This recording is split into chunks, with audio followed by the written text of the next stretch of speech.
Selamat siang, Sir. Perkenalkan, nama saya Grace Charlita Junesta Horax dari kelas 8A Santa Thomas Aquinas. Pada kesempatan kali ini, saya akan mempresentasikan materi dari pelajaran pendidikan Pancasila. Materi yang akan saya presentasikan adalah materi dari bab 3 dengan tema Tata Negara dan Pemerintahan Indonesia dan subtema Lembaga Penyelenggara Negara.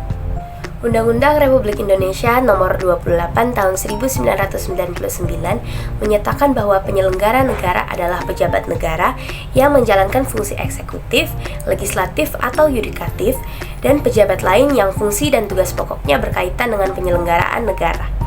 Lembaga eksekutif, legislatif, dan yudikatif merupakan bagian dari doktrin Trias Politika.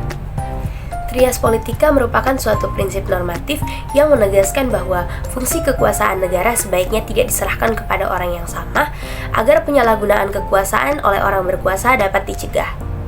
Dalam sebuah buku yang terbit pada tahun 1748 menyatakan bahwa kekuasaan negara perlu dibagi atas 3 kekuasaan, yaitu kekuasaan eksekutif, yakni kekuasaan untuk melaksanakan undang-undang, kemudian kekuasaan legislatif, yakni kekuasaan untuk membentuk undang-undang, dan kekuasaan yudikatif, yakni kekuasaan untuk mempertahankan undang-undang.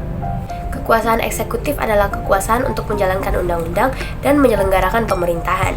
Kekuasaan ini dipegang oleh Presiden sebagaimana ditegaskan pada pasal 4 ayat 1 Undang-Undang Dasar Negara Republik Indonesia tahun 1945. Kekuasaan legislatif adalah kekuasaan untuk membentuk undang-undang.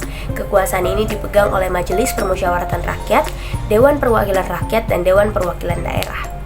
Pada pasal 3 ayat 1 menyatakan bahwa Majelis Permusyawaratan Rakyat berwenang untuk mengubah dan menetapkan undang-undang dasar. Pada pasal 20 ayat 1 menyatakan bahwa Dewan Perwakilan Rakyat memegang kekuasaan untuk membentuk undang-undang.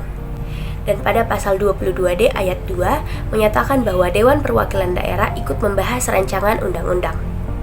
Kekuasaan yudikatif adalah kekuasaan untuk menyelenggarakan peradilan guna menegakkan hukum dan keadilan. Kekuasaan ini dipegang oleh Mahkamah Agung dan badan peradilan di bawahnya sebagaimana tercantum dalam pasal 24 ayat 2 Undang-Undang Dasar Negara Republik Indonesia tahun 1945. Selain Mahkamah Agung dengan badan peradilan di bawahnya dan Mahkamah Konstitusi, Komisi Yudisial juga sering dikategorikan sebagai bagian dari kekuasaan yudikatif. Akan tetapi, Komisi Yudisial tidak memiliki wewenang untuk mengadili. Pemisahan kekuasaan bukan berarti lembaga yang satu tidak dapat berhubungan dengan lembaga lainnya. Mekanisme checks and balance memungkinkan masing-masing lembaga negara untuk saling mengawasi dan mengimbangi kekuasaan lembaga lainnya.